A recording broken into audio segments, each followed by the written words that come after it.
Under a drive is Sugar Ray 2 and Bourbonic. Will have to pass them all as they approach that half-mile pole. Half-mile time was 48.37 seconds in the Queens County, and here comes Backside of the Moon to re-engage this front runner. Backside of the Moon has put a nose back in front of Empty Tomb. It's been a nice journey here for Bal Harbor. Is going to search up 3 wide. Also following that move comes Mystic Knight. Also down drifting out wider comes Forewarned. Is going to rally there from 5th. Ollie My Boy is under a drive. You're to Blame is not making up the ground. Bourbonic is launching a rally, but still double digits to make up with Sugar Ray 2 as they approach the quarter-mile pole. Empty Tomb with a nose in front, in between horses. Backside of the Moon won't go anywhere. Bal Harbor is not making up the ground yet up on the outside. Forewarned emerges outside of Mystic Knight as they're approaching the 8th pole. Empty Tomb in a very resilient in-game. Backside of the Moon with an 8th to go. Backside of the Moon with a nose in front. Empty Tomb, and trying to spoil the party here is Forewarned. Forewarned up on the outside, trying to pull off the stunner, and will do it. Forewarned will pull it off at a price in the Queens County. Forewarned gets it over Empty Tomb. Then came Backside of the Moon and Ollie My Boy in 1 minute 51.90 in the Queens County. Shades of Discreet Lover in the Jockey Club Gold Cup at 45-1 for owner-trainer Uriah St. Louis. Forewarned in a Queens County shocker, 42-1.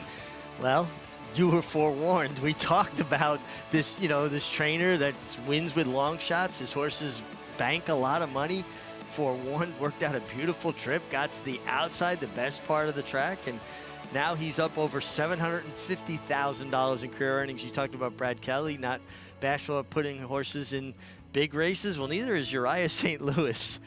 He gets it done. Forewarned. You got to feel for the battle going on the front end with Backside of the Moon and Empty Tomb. They were basically match racing through the final quarter of a mile until all of a sudden here comes this shadow lurking on the outside. Those two horses both ran so good, but were ripe to be picked off late. That looked like that Jockey Club Gold Cup Discreet Lover won.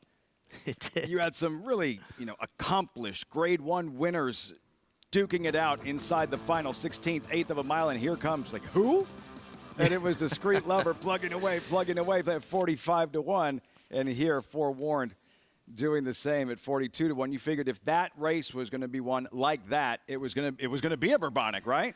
No. Uriah St. Louis had other ideas, and Dexter Haddock at 42-1 in the Queens County Stakes. Wow. Owned and trained by Uriah St. Louis.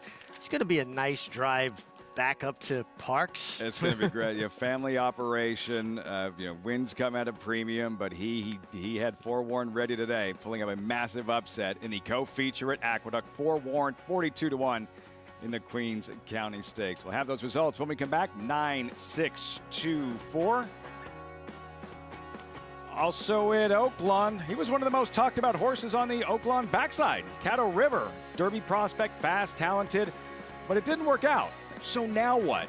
That's what makes his return so intriguing. What will Caddo River do in his comeback?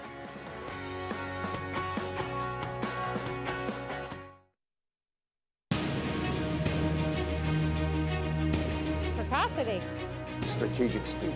Some speed at 2, but can carry it on through their later careers. Improbable, full of run. Improbable, now a Grade 1 winner. It is a complete runaway, an authoritative run. It's Improbable to win the Whitney.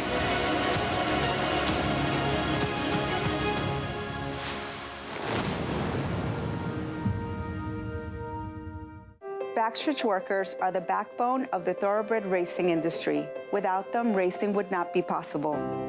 The New York Racetrack Chaplaincy provides vital programs and services to all the workers and their families, like Sponsor a Family, the Food Pantry, as well as other recreational activities and events. You can help by visiting our website and donating today. Every dollar makes a difference to those who give everything to the sport that we love. War Dancer's Saratoga momentum continues as his progeny keep winning. First-time starter, She's Dancing wins by 7 lengths. She's Dancing, making this look like a walk in the park. Battle Scars 2 starts and 2 wins at Arlington. Battle Scars first up on debut. Pop the Bubbly at a mile and a 16th. Pop the Bubbly to the outside of Comset. Pop the Bubbly gets the win. And Show Me the Honey at 7 furlongs at Belmont. And Show Me the Honey is the winner. Become a part of the momentum. Visit wardancerstud.com to book your mare today. Racetrack Television Network brings you every race, from every track, on every screen, every day. With monthly packages starting as low as $5, RTN gives you great value and access to more live HD streaming and race replays than anyone. Visit RTN.tv today to sign up and watch on almost any device, including Roku and Amazon Fire. Use promo code TRYRTN for a 5-day free trial.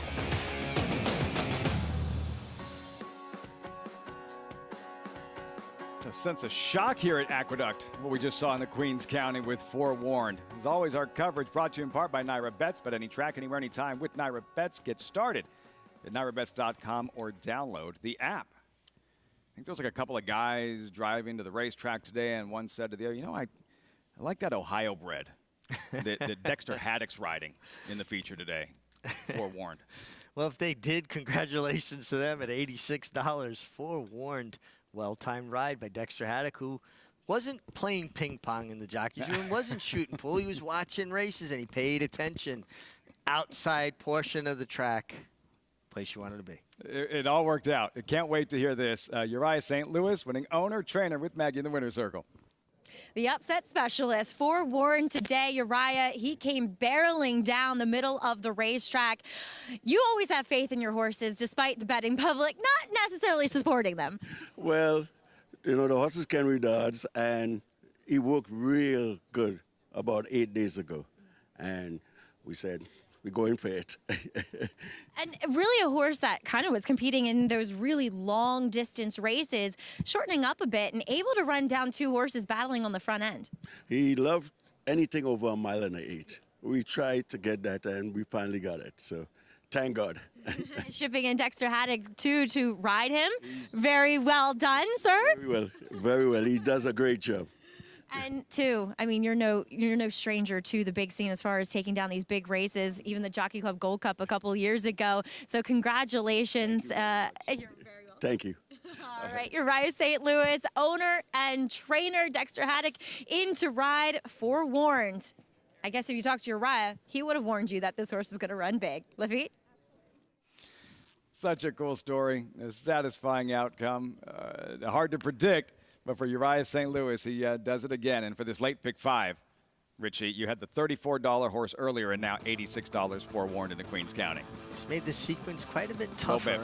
I will tell you, I was very impressed with the way Dexter Haddock finished on this horse. He really looked strong together. Tendency is to get a little bit excited when you're cast in a position, trying to win a race in New York, a big race, you know, with riders that, you know, have already kind of gotten the marquee names. Dexter Haddock really looked cool, confident, and finished really well.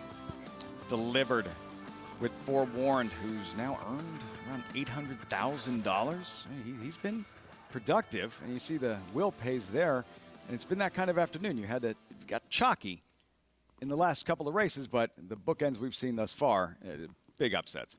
Big upsets, but yep. Uriah St. Louis, owner, trainer. Dismiss him at your own peril. That's right. Why they run the races. One left at Aqueduct, and coverage from Oaklawn continuing as well. Great to have you with us on an exciting Sunday of racing on America's Day at the Races.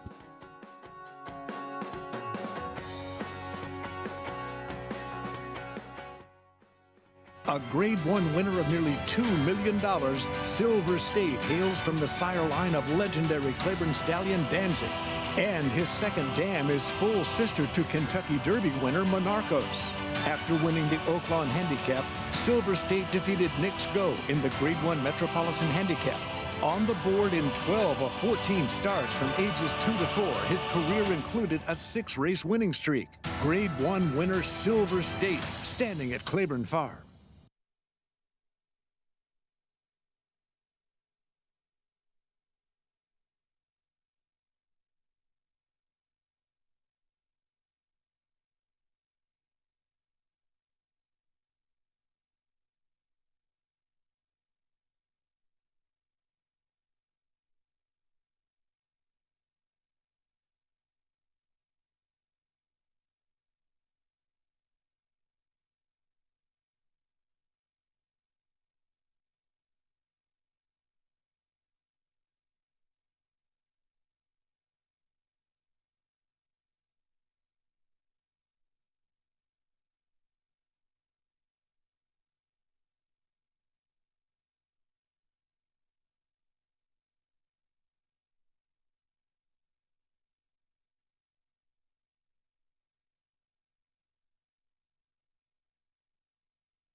Welcome back to America's Day at the Races. Live look here, Aqueduct, one left on the program. Of course, you can join us at Naira Bets. New members use promo code BONUS200 when signing up. Earn up to a $200 deposit match after your first deposit. Bet any track, anywhere, anytime. Join now at NairaBets.com to earn your $200 deposit match. Play the exciting racing at Aqueduct, exciting racing at Oaklawn, a gorgeous brand new resort. Good news before we move on to the 6th, we can tell you Kylie Jordan, the apprentice involved in that spill in the 5th race, was able to get into the ambulance, walk into the ambulance under her own power. Any further update, we will go ahead and provide that information. Meantime, the Sunday program does roll on in the 6th race, a call to post. For these 2-year-old fillies, $80,000 allowance, optional claimer, 3/4 of a mile sprint, field, and updated odds in Mar time. Much more on her in a moment. Beautifully bred and 1-2, Richie, with 9 minutes to post. Yeah, just like you said, incredibly bred. The Leslie's Lady, the dam, has produced Beholder, Champion, Into Mischief, incredible sire, Grade 1 winner, Mendelssohn. She's like a cottage industry of her own. Amazing. Amazing. Gary Stevens has some fond memories of Beholder. We'll check in with the Hall of Famer in just a moment. But first, this post parade out at Oaklawn. No stakes race today, but the featured event is the 8th. And really looking forward to seeing Caddo River marking his return. First race since the Woody Stevens on the undercard of the Belmont Stakes, a one-time Kentucky Derby prospect, highly regarded 3-year-old. In his final start, naturally, as a 3-year-old, and perhaps an indication of what we can look forward to in his 4-year-old season. Caddo River for John Ed Anthony and Brad Cox. Brad Cox, who won the last race here at Oaklawn. That's in about an hour. But first things first, these fillies will make the turn. Get a nice look at Mar time, the odds-on favorite here. Brad Cox, Florent Giroux looking to go back-to-back with another 2-year-old. And we start with Lady Scarlet here, graduated last month at Churchill Downs and claimed by Mike Maker off Brad Cox. All of her dirt races have been solid. One turf try wasn't so good, but she could take a step forward. Mar time, like no pressure. It's not like your brothers and sisters are all amazing or anything. Well, this filly's so well bred, and I love the way she picked up her tempo in training since that debut. Holy Justice, 3-time winner at Indiana Grand. Yeah, and that was facing Indiana breds, though. This is a little bit deeper. No Drama Mama, debut winner at Indiana in the Mud. Another one that debuted against Indiana breds. This is tougher. Sensing a theme, Richie. Tort, another exclusively raced at Indiana Grand. Yeah, and again, a lot of these horses, this is where they winter. These are the races they have to compete in. Going to have to take a big step forward. Como Square, this is Caddo River's half-sister. Debut winner last month at Indiana. Short leaf stable, John Ed Anthony, big supporter of Arkansas racing for many years at Oaklawn Park. Horse ran well on debut. Parlance, Louis Contreras in the Governor's colors for Steve Asmussen. And the fastest buyer speed figure of anybody in the race. And number 8, Tone It Up, graduated in the slop at Hawthorne last October. Yeah, it came from off the pace that day. Probably going to get some speed to set up a late run, but it's going to have to improve. 2-year-old fillies in the 6 at Oaklawn. They'll all be 3 in a couple of weeks. Post time in 6 minutes. We'll get another look at Mar time. Touched on the family. Her mother, a dam named Leslie's Lady, as Richie touched on. Mother of Into Mischief, Beholder, Mendelssohn. What a family. Gary Stevens, one that you're very familiar with, having ridden Beholder to so many big wins in that Breeders' Cup Distaff victory by a flared nostril over Songbird, the first that comes to mind for most racing fans. Listen, guys, I was in the paddock in there looking at her, and if there was any way capable of getting on this filly, having Florent Giroux kidnapped, I thought I was looking at an exact replica of Beholder, the way she's built. I've got to admit that I was surprised at how quiet she was and how well behaved she was in the paddock. Very tight quarters in the paddock area here at Oaklawn Park, and if a horse is going to blow, they'll do it in this paddock. See a lot of horses that they have to lead out of the paddock area to be resaddled out in the winner's circle. She stood there like a statue. Everything about her eye, her head, the way her body type. She might even be a bit bigger than what Beholder was as a 2-year-old. This filly, she's still going to grow. Beholder continued to grow throughout her career into her 6-year-old season. She just got thicker and wider at the girth, her rear end. But this filly, she's a picture put together. And I guarantee you this mare does not know how to throw an ugly baby, because this one is, she's a spitting image of Beholder.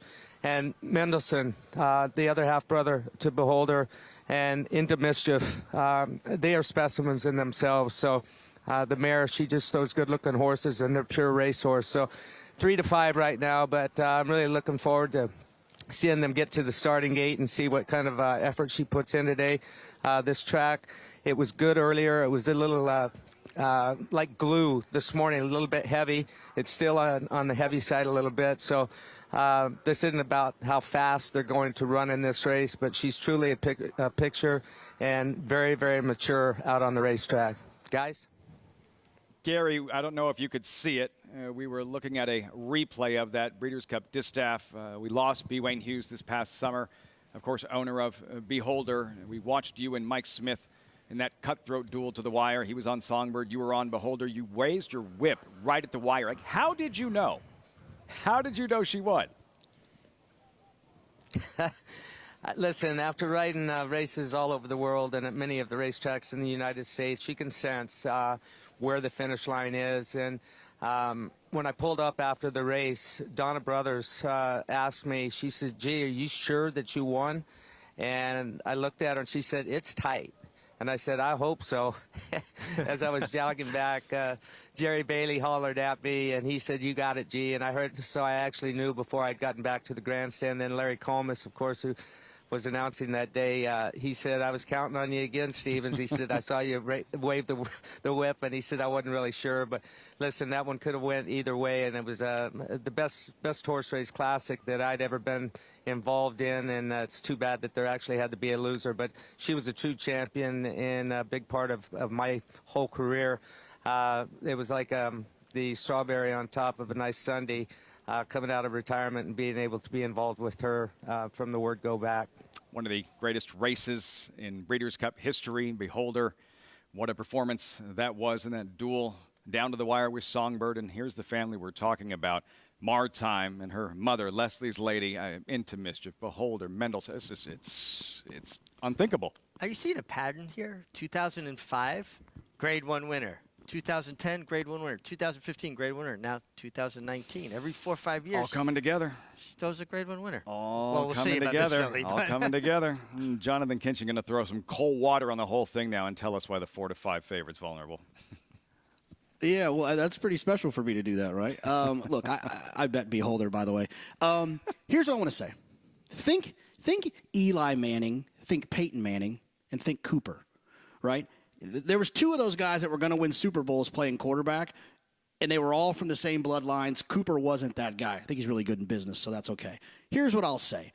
I understand. I love pedigree. I love the stories. I loved Beholder. Mendelssohn, such a cool horse. But Martime's not fast. Her first race, this Beyer speed figure, did not come back fast. She has no business being 3-5. Can she win? Sure. Can she improve off of that effort? Absolutely. She can do those things, but a proposition of wagering on her at 3-5 when there's 2 other horses that are faster than her in here is a huge mistake. The first one I want to talk about is a 7, Parlance. I think I said the 3. My bad. I meant the 7. This horse is faster. This horse might not have the pedigree, might not be a Manning, but this horse throws the ball farther. This horse is more accurate, and this horse can do all that Omaha business as well. I think the 7 is the horse you want to play in here. You're getting great value at 5-2 because people are falling in love with the story. We love the stories. We love Gary Stevens. We love Spindrift Farm, B. Wayne Hughes, but this is not Beholder. It's not Mendelssohn. I'm going to go with the 7, Parlance, towards the outside. She ran extremely well last time she ran. I think she'll appreciate a little bit of added distance, and her speed figure matches up. This is a nice little opportunity, in all fairness, at 5-2 on the board.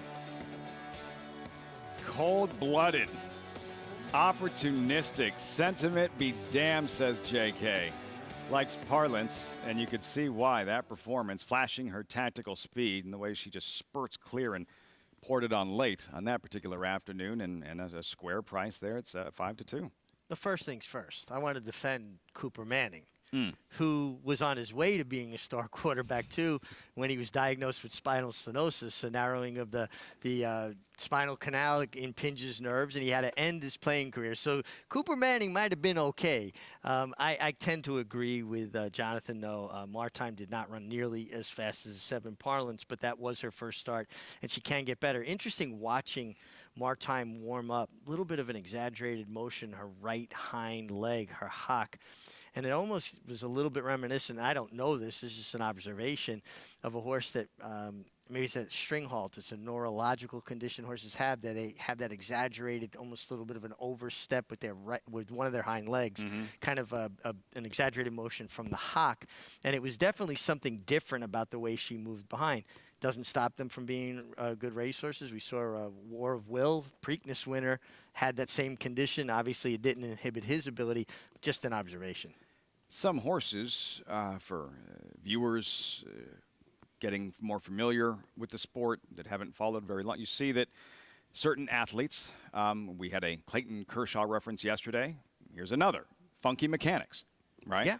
Certain athletes can still be very effective, regardless of what sport you're talking about, even though their mechanics don't look like everyone else's. Certain horses that wing up front and travel very wide up front. It may look odd, it may look awkward, but some horses, it's not as if it necessarily is going to affect how fast they run, how effective they are during a race. Well, it doesn't have to be aesthetically pleasing. It's about who runs fastest. It doesn't have to be a perfect form. Just an observation. I said I've noticed her as she was warming up. It looked different to me. This is exciting.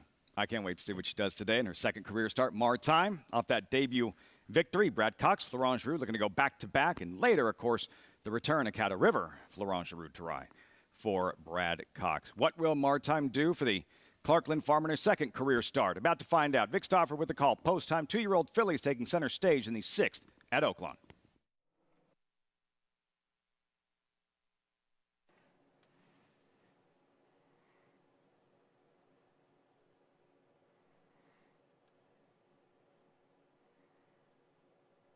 They're at the post. Martime very fractious in the gate. They're set.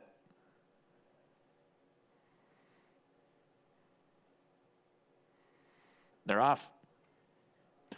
Holy Justice and Parlance with Martime and Lady Scarlet. These four right across the track. Then comes Toward and No Drama Mama, followed by Tone It Up, and the trailer is Como Square.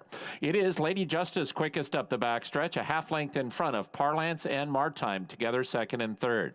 Now those three have sprinted 2 lengths clear of Holy Justice. It's a big gap of 7 lengths back to Tort, Como Square, No Drama Mama, and Tone It Up. 2 bunches of 4 going into the far turn. Lady Scarlet. Martime between horses and a 3 wide Parlance, and these 3 are heads apart around the far turn. They're now 4 lengths clear. From Holy Justice, Como Square begins to unwind, and here's Como Square within 4.5 of the lead. The whip is out on Tort, top of the stretch, and Martime has dropped back to third with Parlance taking over the lead. It is Parlance a half length in front of Lady Scarlet in second. You better take a look at Como Square, who continues to roll in the center of the racetrack, and here comes Como Square to run by. She'll have to hold off Tort, who's run up into second. Como Square has the lead. Tort is closing in second. Como Square in front. Como Square won 3/4 of a length over Tort. Then Holy Justice and No Drama Mama. Caddo River's little sister, Como Square. Caddo River, his return in about an hour. Little sister strikes here. Beautifully timed ride. Martin Garcia in a race that felt like it was run like a relay race, Richie. And such confident handling, too, from Martin Garcia. He kind of took them in hand, didn't really set her down to a hard drive. And the margin of victory doesn't tell the whole story here because this horse won with something left. John Ed Anthony's Como Square. Wow, for Brad Cox, another win, Brad Cox. Look forward to seeing Big Brother in about an hour. Caddo River, results coming up, 6th race, Oaklawn. Quickly back at Aqueduct for the 9th and final. You see the big field. And updated odds coming up here. New York bred maidens of the $40,000 variety, 1 mile, 3-year-olds and older. Lucky Brody pictured at 9-1. Getting back to the dirt off a subpar effort on the turf. Lucky Brody, 8-race maiden, first start on dirt in a claiming race. Moments ago, they did a ride, so we'll arrive. We'll re-rack it for you, go through this post-parade. Lucky Brody, again, first start on dirt in a claiming race, 9-1. And the favorite, tepid choice, Viking Zim, who has burned some money in his latest. Yeah, no horse that was a part of the pace last time for Maiden 40. I think the one Lucky Brody's got just as much a look as the two. Brennan's War, dirt debut for Liège Marty. The 4, Mighty Meister, much-needed class drop. Also, first time getting to the dirt, trying to find out this time of year, give him the winter off or persevere. Sandra the Great, second at 36-1 last month, but that was on grass. Horse has had actually a decent run on an off-the-turfer up in Saratoga. Zap Man, blinkers on, big class drop. Big class drop, but his one dirt race, boy, it'd leave a lot to be desired. Hall of Famer Javier Castellano on Oliver's Fortune. I like to see a Hall of Famer getting on a horse that ran from Maiden 25, moving up to Maiden 40. Castellano aboard. Here's number 8 in a gray, a giant in the money in 7 of 12. Yeah, but it just feels like a horse that could kind of nibble around the edges. Number 11, Addicted to You, who debuted last May, and then he's off for 7 months. Addicted to You. Number 13, Got the Gold class drop. Contender drawn outside. Look out. Yeah, I think definitely a contender drawn outside. I like the outside draws in these elongated one-turn races. Eric Can't Sell aboard, 3-1, co-favorite. Got the Gold. Here's number 9, Reunion Tour, second in his last pair, but in the slot. In the slot, gets a fast track, and he's got races that certainly make him, a contender, and gets the right rider in Kendrick Carmouche looking for his 4th win of the day. Post parades have not been kind to us this afternoon, Richie. All over the place. Come on, guys, let's go in order. Still looking at Reunion Tour. You're going to see My Brother Neil, number 12. At some point, still looking at Reunion Tour. Kendrick Carmouche has had a big afternoon, had a victory in the Gravesend a little bit earlier. There's My Brother Neil. Very even, very one-paced in his races so far. Yeah, and last time dropped to Maiden 25, delivered a nice effort, rallied up to be second, a well-beaten second, moves back up in company. Don't know if that's doing him any favors. Which of these maidens will graduate today? Find out in just a few moments. We check in with Maggie, who is observing these maidens in the paddock and in the warm-up. Maggie, let's start with Viking Zim, number 2, currently the favorite at 5-2. Can't say I'm in love with this favorite, Lafitte. Well, Rudy Rodriguez back at it again with the extension blinker on yet another horse. Viking Zim wears it for the first time. He spent the entire time in the paddock trying to look around it, trying to look and see what was beyond the extension blinker covering his right outside eye. I can't warm up to him, to be honest. He has just not lived up to the backing that he's received in plenty of his efforts. And 2, it seems like he's more of a turf horse. Number 6 is That Man. I know his one race on the dirt, not very good. He does look a little bit more turf meant, to be fair. But the fact that he showed more speed on the turf with the blinkers going on today, I think Trevor McCarthy gets him involved. He looks the best, at least in this field. I like the 13, Got the Gold, blinkers coming off. Always thought he looked like a dirt router, like that spot outside in the gate for him, and he's been facing better horses in Maiden Special Weight Company. Bombs away for number 4, Mighty Meister, trying the dirt for the first time. Son of Wicked Strong, better on the dirt. This one half to Irish Whisper, who actually my husband trained in the latter part of her career. She was a very good dirt sprinter, and she loved it here at the Big A, Lafitte. Why not? Had a 40-some-odd-to-1 upset in the Queens County about half an hour ago. Richie, you're looking for a mild upset here in Lucky Brody drawn inside. I think Lucky Brody getting on the dirt for the first time for Maiden 40 has races that are good enough at a bigger price. I'll take a swing. Handicappers going in all different directions. J.K. with Reunion Tour, the 9. Richie with Lucky Brody. Maggie Got the Gold towards the outside. There goes Mighty Meister. Graduation day for one of these New York-bred maiden claimers. One-turn mile, naturally. Post time for the 9th and final, closing out the week. Chris Griffin standing by with the remainder of the load and call. Runners to the outside here to load.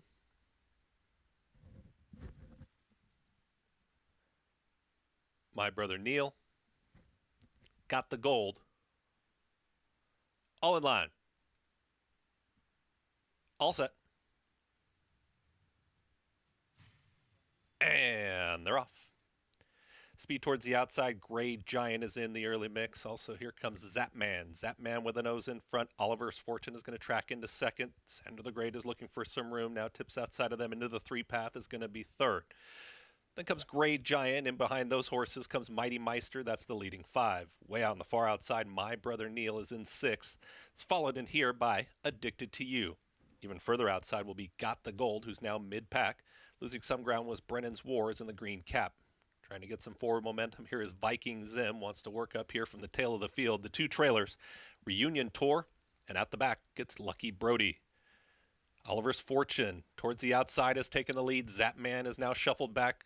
Back to third is up on the outside. Here comes a challenge from Sandro the Great. Sandro the Great and Oliver's Fortune, they take it into the far turn, and now Sandro the Great has put a neck in front. 47.92 for a half-mile time. Oliver's Fortune not done, comes right on back towards the inside. Viking Zim continues to progress. My Brother Neil is also under a drive. Gray Giant. They've got a lot of running to do right now to get to Sandro the Great, who's your new leader. Sandro the Great is approaching the quarter-mile pole. Still very game as Oliver's Fortune, not going anywhere. Got the Gold in the purple silks is now rallying, but still 4 off the leader. Top of the stretch, they went 1 minute 13.58 for 3 quarters, and Sandro the Great is still clear. Sandro the Great got the gold to the outside of Oliver's Fortune. In between them, My Brother Neil. Sandro the Great is still in front. Got the gold from far back. Lucky Brody inside the final 16th. Sandro the Great and Benjamin Hernandez, they're almost home. Sandro the Great gets the victory. Got the gold here for second, Lucky Brody. Then My Brother Neil in 1 minute 40.16 seconds. By a former Belmont Stakes winner and Empire Maker, Sandro the Great breaks through. First career win in his 11th career start. Yeah, under Benjamin Hernandez, did a good job, stayed out away from the rail, was up close to the pace. Always a good thing to have some kind of speed in these lower level races with a big field. Lower level horses have a tendency to get discouraged easily. It's nice when you can give them that nice clean trip and they don't have to overcome anything. And Benji Hernandez unseated the other day. Nice to see him back riding and obviously riding in good form. That one has to feel good for Hernandez. And you were just talking about mechanics. They don't all have to be fluid or necessarily like he's making a mistake right there. He's on his wrong lead, but in the end, the right result. Yeah, he's on his wrong lead. You saw Benji try to give him a little bit of encouragement to get over his right lead, but at that point in the race, it's better to just keep going forward. Don't be kind of messing around too much, shifting their weight around too much, and maybe potentially slowing them down. Not pretty. Doesn't have to be pretty. It always looks good in the winner's circle. Firm won a Triple Crown on his wrong lead. Works out. Graduates does Sandro the Great. We'll have those results when we come back. 5, 13, 1, 12. Also, do you see what this run Happy Gelding did yesterday here at Aqueduct? Samantha Siegel's Happy Medium, fast, early, finished with authority, winner of 3 straight. Most impressive.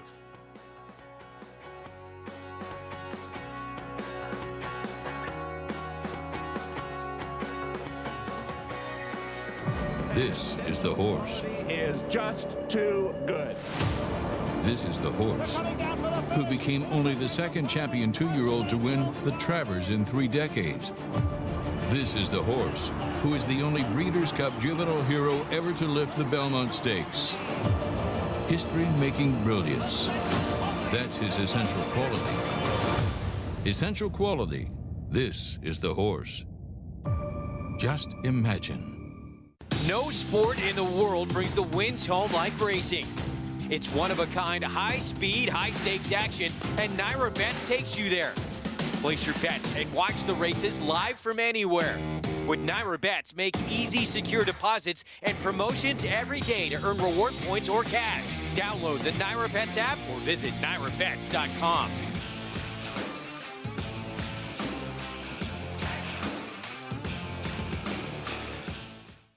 Nobody wants to fall into a safety net, but when adversity or hardship presents itself, it beats the alternative. Since 1943, the Jockey Club Safety Net Foundation has been serving those individuals and families in need across every facet of the thoroughbred industry. Help us continue to be the safety net and catch those most in need. Visit tjcfoundation.org to learn more. Introducing Adelphi Racing Club, the horse racing syndicate offering more than just fractional ownership. Enjoy the thrill of an interactive thoroughbred ownership experience competing at the sport's highest level.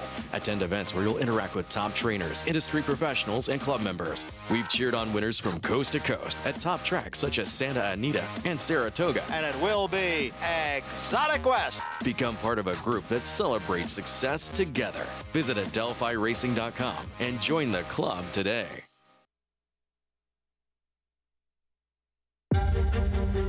It's a great setting for the horse. When Mr. Gaines built it, he built it with the horse in mind. And everything about it is just natural to the horse. The history here runs deep. I just hope we can add a page to it. The Gainesway roster at the moment is a very youthful roster. We have a lot of young horses. With that youth, you never know where the next great stallion is going to come from. Stallion, like Tappet, comes along once in a lifetime. We all realize we would be extremely, extremely fortunate to ever be around another horse that good. But it's our goal. It's our goal to try to get another Tappet. He was an extremely highly accomplished 2-year-old. Tappet tugs the horse all the way around the track, comes home for a cruise in the futurity. I've loved Tappet. First crop I remember seeing start and bound at the first 2-year-old sale. She worked 3/8 and worked awesome. I was like, that's a really neat filly. Tappet as a stallion, he's unbelievable. You know, 8 champions. And he's like fine wine, he gets better with age. The goals are straightforward. We're going to expand our stallion roster through syndication. Anthony wants to aggressively build this stallion roster. And really buy stallion prospects at a younger age via yearling sales, 2-year-olds, or even breeding our own at home. Right now, we're really focusing on that because, you know, Gainesway's been an unbelievable consignor as long as Brian's been in charge. Now we're trying to bring Gainesway to the forefront in all aspects of the industry.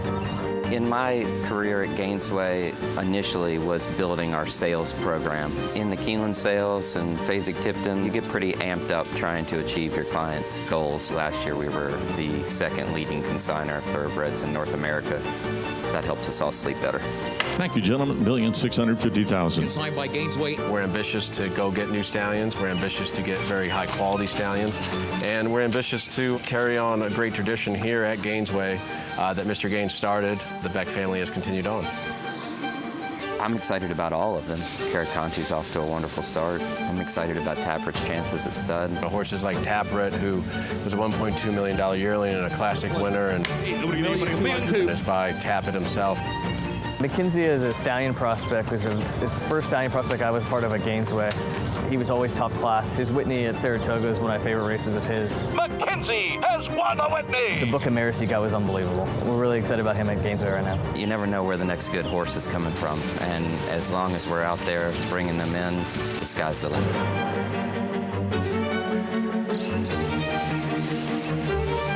History, remarkable tradition, Gainesway, and home of Tappet, sire of 4 Belmont Stakes winners. Here in the 9th at Aqueduct, where we just saw Sandro the Great, and for Benji Hernandez, able to boot this one home. Sire of Belmont winner and Empire Maker as he graduates in his 11th career start. First start here at Aqueduct on dirt. Yeah, and just kept grinding away. Had a good run on dirt at Saratoga over the summer where he was second in an off-the-turf event. And just best today. Put himself in a good position, stayed a bit removed from the inner rail.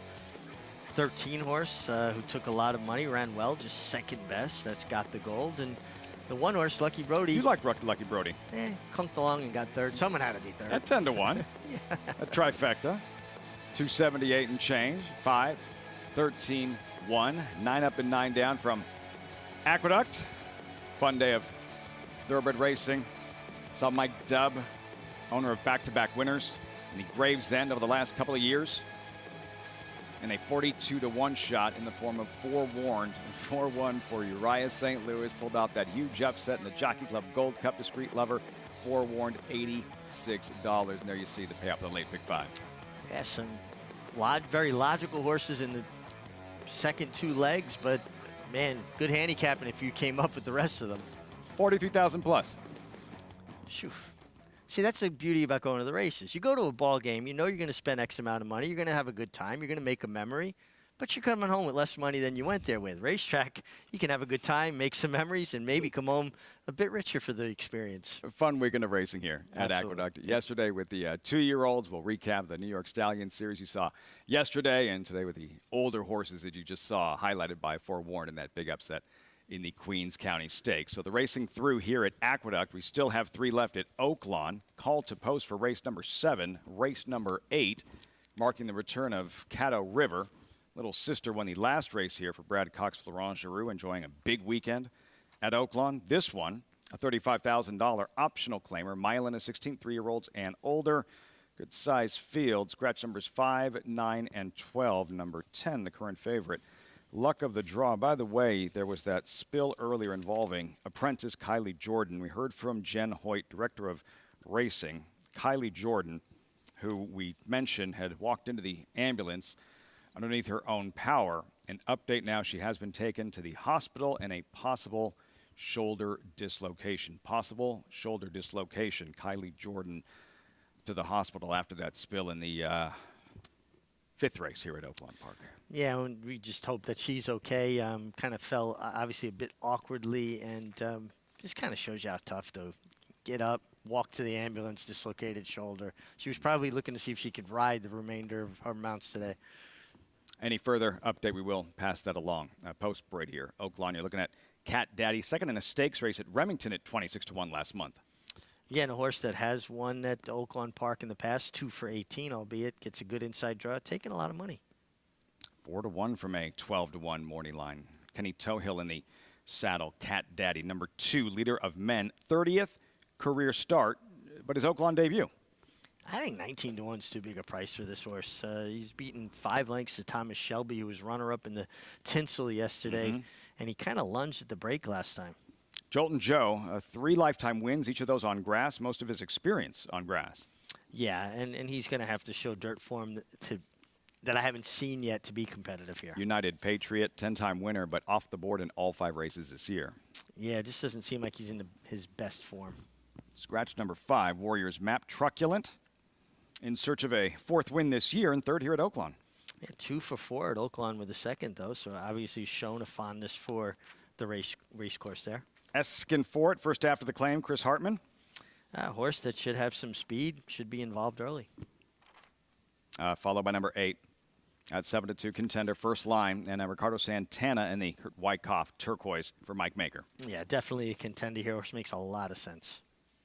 Favorite at 3-2. Luck of the draw. Louisiana bred is won 2 of 3. Well-traveled 6-year-old. Yeah, and this horse gets Giovanni Franco, who we saw break out yesterday with 3 winners. Trying for another one here, 3-2. Their short list, Florent Giroux. Yeah, a horse that has run figures that certainly, if he runs one of his better races, is going to be competitive here. Does have to come and overcome a tough draw post, 10 with the scratch.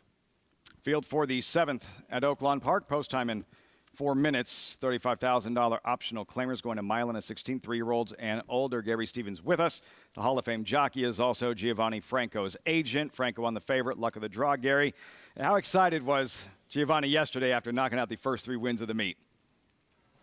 Well, we were both pretty excited. Anytime you can, second week that we've ridden here, so he hadn't ridden a lot of races. I had him on some long shots, but I knew I had some live ones coming up yesterday, and you just hope that you can get one. The way it turned out, we had 3 winners. I think I was more excited than him. Got the pressure off of me, but look, he's enjoying himself right now. He can't believe that I'm his agent, and I'm just excited to be his agent. He had success here in 2017, winning some stake races. He was fighting for leading rider at that time. He's been away, and he had to go ride in Puerto Rico, so we missed that first week. And out of sight, out of mind here at the melting pot, as we call it, because so many different jurisdictions come in here for the winter meet, and you're really hustling for mounts. So to have a day like we had yesterday and have an opportunity like we have here, you know, it's a big shot in the arm. The only thing I'm worried about is coming back in 9 days. He put in a big effort the other day, but I went and looked at all these horses in the paddock. He looked alert, full of himself. His colt looked well. So all signals pointing to go other than that 9 days. My trust lies in Robertino Diodoro. They're taking this time. You know, he was so impressive the other day with this win. But in saying that a lot of these horses haven't been able to train on a regular basis because of the off race tracks and whatnot that we had. So no negatives there that I could see. One horse that did catch my eye was the 8 horse in here, First Line. Looked really well within himself in the paddock in there. Bright, alert, good coat on him, carrying himself good. So look, it's a horse race. Anything can happen. And had Giovanni not won those 3 races that he won yesterday, I don't think you'd see him as heavy a favorite as he is right now. Guys, back to you. Handicappers going with the hot hand. Giovanni Franco, luck of the draw, taking it all in as we near post time with about 2 minutes to go. JK, Gary, he said, he First Line caught his eye. This is one that I know you're expecting a solid performance from this afternoon.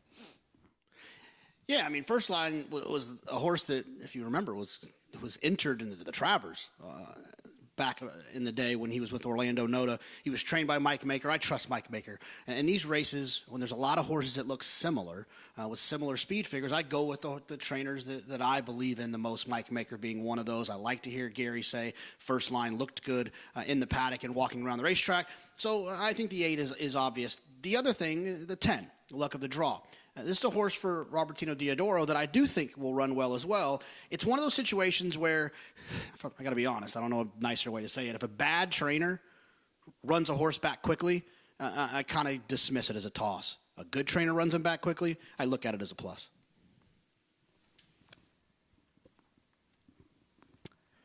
And and for First Line and for Mike Maker, that incredible start that he had at Saratoga, leading trainer after the first month or so. Here looking for a win at Oaklawn with First Line, Ricardo Santana, second choice, 3-1. And the money that continues to come in, Richie, on Cat Daddy from that 12-1 morning line, 7-2, drawn inside with Kenny Tohill. Yeah, does get a good advantageous inside post. We've talked about it. Gary just said it. Horses coming from all these different jurisdictions. Remington Park last year, the form held very well. Horses from Remington competed, particularly early in the meet, very well at Oaklawn Park. I still think the 2 horses way too big a price, particularly off the last effort when he was beaten 5 lengths to Thomas Shelby. He's a horse that I'm definitely going to use in my exactas here. I'm going to use the 8. I'm going to use the 10, but I'm using the 2 as well. Leader of Men at 15-1. Still looking at Cat Daddy. He has the benefit of an inside post, saving ground, going a mile and a 16th here at Oaklawn. What do you think Giovanni Franco will try and do with luck of the draw, who has shown some versatility? Another look there, Leader of Men. But Franco on luck of the draw, who won his last race from well off the pace. He's won pressing the pace. What do you think the strategy should be today for luck of the draw? Well, he's a horse that can be forwardly placed. Last time he got a very strong pace to run at. They went 22-4. That's quick, going a mile and 16, 2 turns. So he was a little bit further back. I don't see as much speed signed on today. I do think he'll get more forward position, and hopefully he won't be caught more than 2 or 3 wide into the first turn. Anything after that, it starts getting a little bit tougher to overcome. 2-1, luck of the draw. Another look at Leader of Men. Richie says look out. Could be live at a price 14-1. Luck of the draw, the favorite with Shortlist just to his outside. What does Florent Giroux try and do with Shortlist? The 7-year-old gelding, who's a 5-time winner, but winless in 6 tries here at Oaklawn. Yeah, well, again, you've got to think about your race around that post position. So you're riding your race trying to get into that first turn in good shape. I think that he could probably use the 10, luck of the draw, to help follow him over. He is coming out of a sharp-paced 1-turn race at Churchill Downs, but to me, he has less natural early speed than the 10, luck of the draw. Short list, and Florent Giroux, Brad Cox, a date with Caddo River. In race number 8, the feature today at Oaklawn Park, Caddo River, top-ranked 3-year-old last winter/spring. Missed the Kentucky Derby with an illness. Has not raced since the undercard of the Belmont Stakes in the Woody Stevens. His long-awaited return, about 35 minutes at Oaklawn Park, Caddo River. And his final start as a 3-year-old, and perhaps an indication of what we can expect as a 4-year-old moving forward in that loaded stable of Eclipse Award-winning trainer Brad Cox. But first things first at Oaklawn, the 7th race, filing into the gate. Vic Stauffer standing by. It's post time. They're at the post.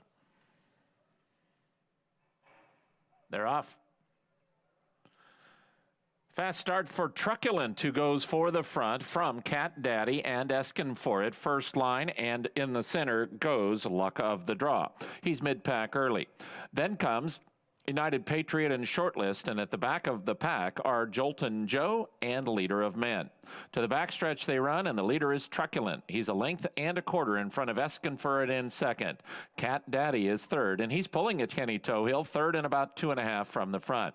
Then it's 2 lengths to Luck of the Draw between horses, United Patriot at the rail, in a 3-deep first line. Another length and a half to Leader of Men and Shortlist, and the trailer is the gray Jolton Joe as they head up the backstretch with Truculent and a closer Eskin for it. It's Truculent, a neck in front of Eskin for it in second. A length and a half now further back to Cat Daddy, Luck of the Draw between horses, and United Patriot at the rail. Another lineup of 3 is headed up by Leader of Men. Shortlist is between horses and first line to the outside, and the trailer is Jolton Joe, and the leader is still Truculent. 3 furlongs from the money, with Truculent now back in front again by a length from Eskin for it in second. Cat Daddy and Luck of the Draw right together third and fourth, and 2 from the front. First line and Shortlist have 4 lengths to make up. Top of the stretch, Truculent trying to go all the way in front. He cuts the corner and leads, and now it's a 3-length lead over Eskin for it. Luck of the Draw, Shortlist between horses, and Cat Daddy in the center. Truculent in command. Now, Luck of the Draw has moved into a clear second, but Truculent, a 16th out, is 3 lengths in front. Luck of the Draw and Cat Daddy for second. Truculent in front. Truculent won by 3.5. I think Cat Daddy just beat Luck of the Draw for second, and Shortlist finished fourth. Sharp performance. Dominant win. Truculent spun his wheels in the Salute Hero Stakes at Indiana. That was in the mud. Here on a fast track, runs away and hides in the 7th at Oaklawn. Now 3 for 5 at Oaklawn Park. Broke out of the gate very sharply. Francisco Arrieta allowed him to run to the first turn. The race really settled down there. The pace moderated completely. He got so comfortable on the lead. Pace makes the race. Truculent was very good, but I think he was aided by getting a very nice trip on the front end. Francisco Arrieta, a couple of wins yesterday, guiding this one home. You mentioned the success at Oaklawn, a 6th overall victory. A solid 2021 4th win this season. Way to close out the season for Truculent and John Cox, co-owner, trainer.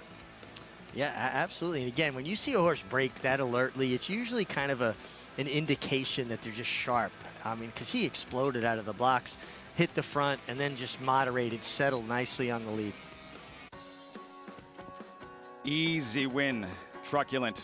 Oaklawn yesterday, not quite as easy for Gino, but a stakes victory just the same. All smiles, David Donk in the New York Stallion Series, and Yo Cuz, she did make it look easy in the 5th Avenue. We'll recap when America's Day at the Races continues.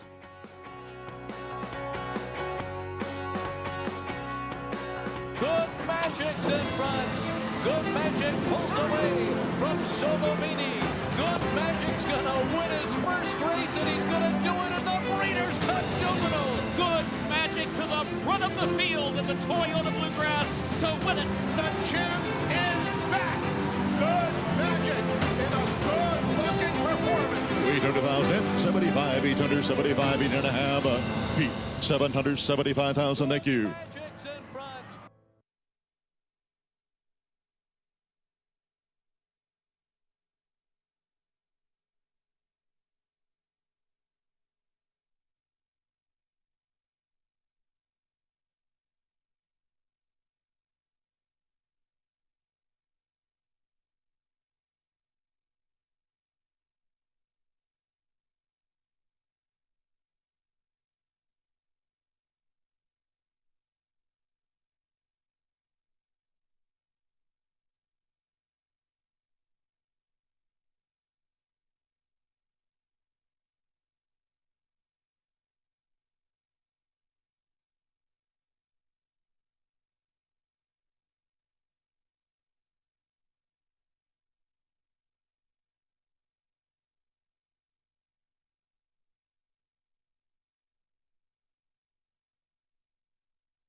So glad you could join us on this Sunday afternoon. America's Day at the Races, as always, brought to you in part by Run Happy.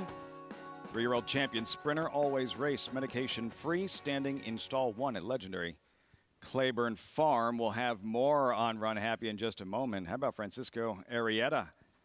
Thanking the man upstairs for a safe ride and a victorious one. Truculent comes home a winner powerfully in the 7th at Oaklawn. Yeah, sprinted out to the lead, settled nicely on the lead, got a nice ride by Francisco Arrieta, a young man that obviously likes to celebrate. Look, and this is a much longer meet than ever before. We talk about this at Saratoga, how important it is. 2080, we were waiting to see what price he was at post time. How important it is for the riders to get off to a fast start at summer at Saratoga. Long meet here, 66 days of racing at Oaklawn Park, but just the same, as competitive as it is, the big purses, important for these riders to get off to a fast start. Well, absolutely. Even though it's not a boutique meet anymore, and you see Truculent turn for home on the lead with still plenty in reserve, a lot of energy left, you're still riding in front of trainers that quite possibly aren't as familiar with you because they're coming from different jurisdictions. So you want to gain their attention. You want to put your best foot forward and have them see you win, and they go, wow, you know what, that guy's all right. I never really watched him ride before. And it gives you entree into their barn. You can go into their barn with confidence and say, man, I really like an opportunity for you. And go, oh, yeah, I saw you win yesterday. That's how you build relationships, and success breeds success. It can be as simple as owner or trainer. This guy, he's always in the winner's circle. He's always winning. Like, I want him riding for me. Yeah, well, exactly. And owners pay very close attention to that. And they go, hey, did you watch that guy ride? I'd like to get him on my horse. I'd like to have Florent Giroux on my horses if I was an owner, if I was a trainer. He's going to be riding Caddo River. Long-awaited return. First start since the Woody Stevens on the undercard of the Belmont Stakes. Caddo River for John Ed Anthony. His little sister won about an hour ago. We'll see what Caddo River does in his first race off the bench. That is the featured event at Oaklawn. Yesterday, we had 2 featured events here at Aqueduct. It was the 2-year-olds in the New York Stallion Series, and we start with the fillies in the 5th Avenue. How about Yo Cuz for the Hall of Famer Bill Mott? Jose Ortiz, big afternoon, 3 wins. Yo Cuz traveling easily, turning for home. Well, when we were watching the race together here on set, and you said, check out her ears. And her ears were just flicking back and forth. They were up. They weren't flat against her head where she was all in. You knew she had something left, was set down for the drive, drew off, late run from Morning Macho, who was too far back early, turning back in distance, but a real nice win for Dreammaker Racing and Tom Gallo, his partnership, and Bill Mott. Second start was the charm. She learned a great deal after that first race. About an hour earlier, dirt debut for David Donks, the trainer. Gino going to run down Unique Unions and have to hold off long shot Un Ojo on the outside. Yeah, and Gino worked out a real nice trip under Jorge Vargas, and here comes Un Ojo with Trevor McCarthy, who kind of followed in his path, worked out a real nice trip too. Came out, they came together coming to the wire. I think it was a function of one horse taking a little bit of a step in, one horse taking a little bit of a step out. There was an inquiry. There was a claim of foul. The stewards left it official, and I think they made the right call. Both horses were a little bit responsible for the contact coming to the wire, but a real good run from both of these horses, and the son of Big Brown, Kentucky Derby winner. Even though your son represents Trevor McCarthy, his agent, you still agreed the right call, a no call. Absolutely, and listen, I would have loved to have seen them win it. It would have been the biggest win together, a $500,000 purse. I'm still a little bit miffed, Lafitte. I won several of these Stallion Stakes races over the years. The biggest one I ever won was $100,000. $500,000? $500,000.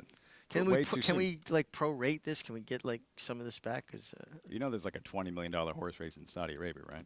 Yeah, $20 million not my races, day. Man. Not my day. That's twice of what the entire original Breeders' Cup was worth back in 1984. Who knows? Maybe we'll see Happy Medium in a Breeders' Cup event someday. The way he's going right now, the son of Run Happy, this guy can flat out fly. 3 consecutive devastating wins yesterday here at the Big A. This is awesome, and when you consider how fast he went early on that track and finishing with authority.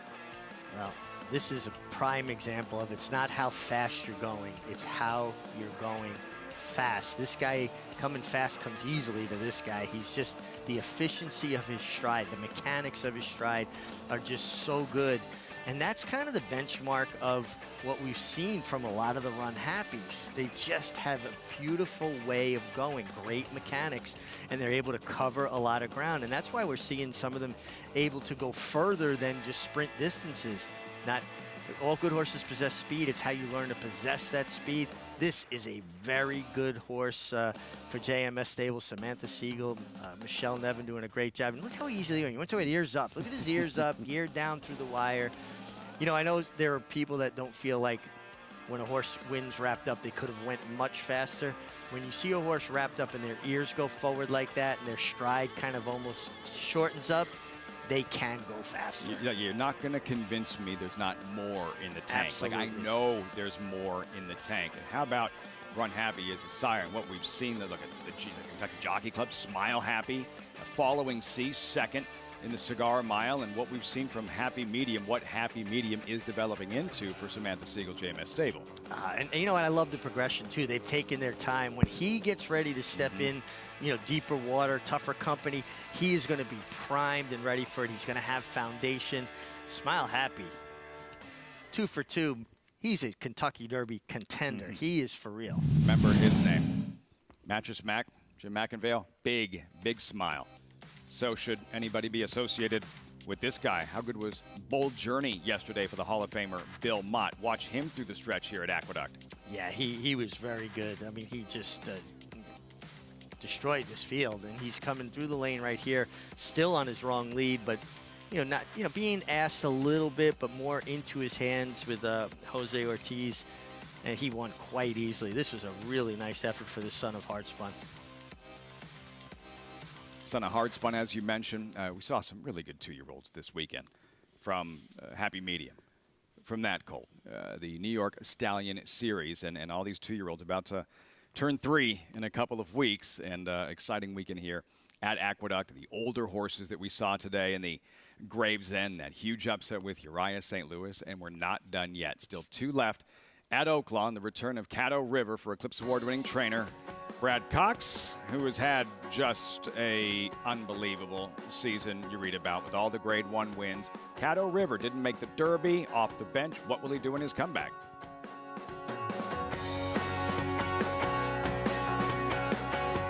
This proven son of Giants Causeway has sired 7 millionaires. With over 10% stakes performers, his recent top runners include Tarabi, placed in the Grade 1 Spinaway and Breeders' Cup Juvenile Fillies, Grade 2 winner Plum Ali, multi-millionaire Shivaji, plus these standout performers.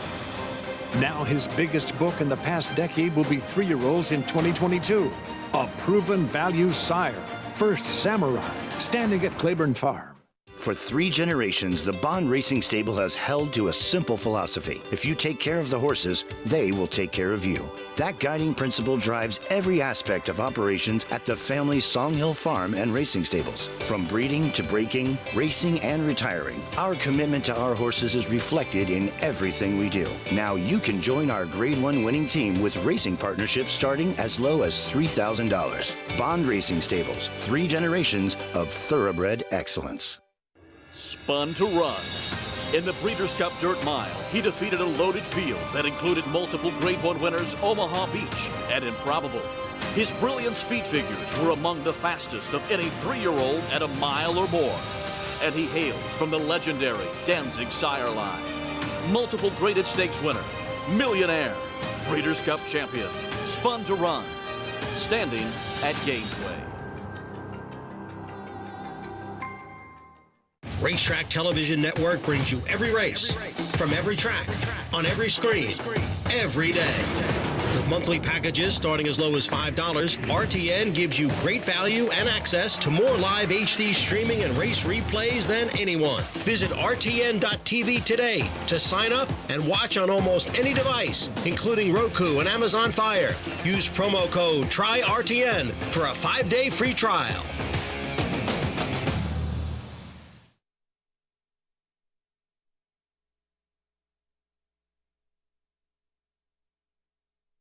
6 or 7 length advantage. Cowan is racing in second, but Caddo River has leveled out and he is running strongly to the wire. It is Caddo River now double digits in front. Caddo River and the Smarty Jones straight and strong. Right then, he was stamped as a Kentucky Derby prospect. Caddo River by double digits in last year's Smarty Jones. John Ed Anthony becoming the only owner to have won each of Oaklawn's Derby prep races. The Smarty Jones, the Southwest, the Rebel, and the Arkansas Derby. Caddo River, who finished second in the Arkansas Derby, missed the Kentucky Derby with an illness. Raced in a sprint in the Woody Stevens, unraced since. There he is, live in the paddock, his long-awaited return, reaching about 11 minutes. Yeah, a horse that showed a great deal of ability early on in his career, was on the Derby trail. That got derailed. Was, just in behind the pace in a very fast Woody Stevens. And now he's coming back, and we should see a bigger, stronger Caddo River now. Now this race with a $100,000 purse, it's all part of the story. Look at how close this is. We're going to be following this for the next couple of weeks. Brad Cox, Steve Asmussen, their earnings, and what will be a single season record for a trainer in 1 year, and how close they are going right down to the wire. And this will go down to the very last day of the year. Brad Cox put a little more separation since yesterday. It was about 400,000 yesterday. Now it's a little closer to 500,000. But Steve Asmussen's not going to go quietly into that good night. He's got too many horses to run, and it will go down to the finish. Brad Cox, Steve Asmussen. Cox here with Caddo River. Steve Asmussen, number 4, Irish Unity. See how it all unfolds in about 10 minutes. Riders up a post parade. Caddo River's return. The feature at Oaklawn when America's Day at the Races continues.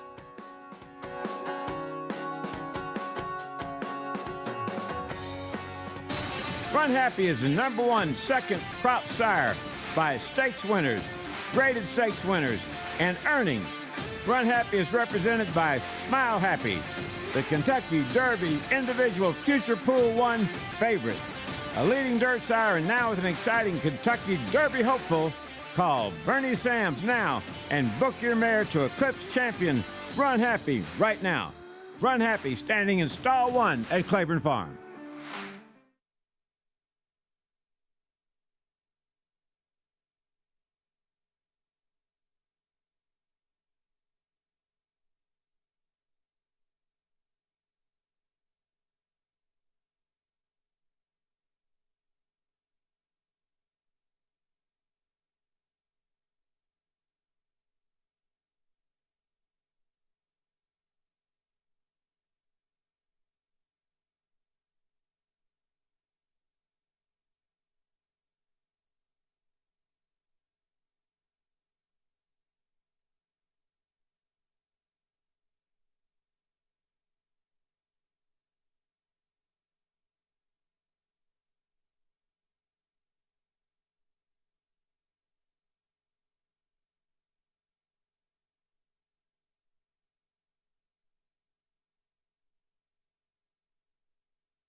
Gearing up for the featured event at Oaklawn Park. You're watching America's Day at the Races, as always, brought to you in part by Naira Bets. Bet any track, anywhere, anytime.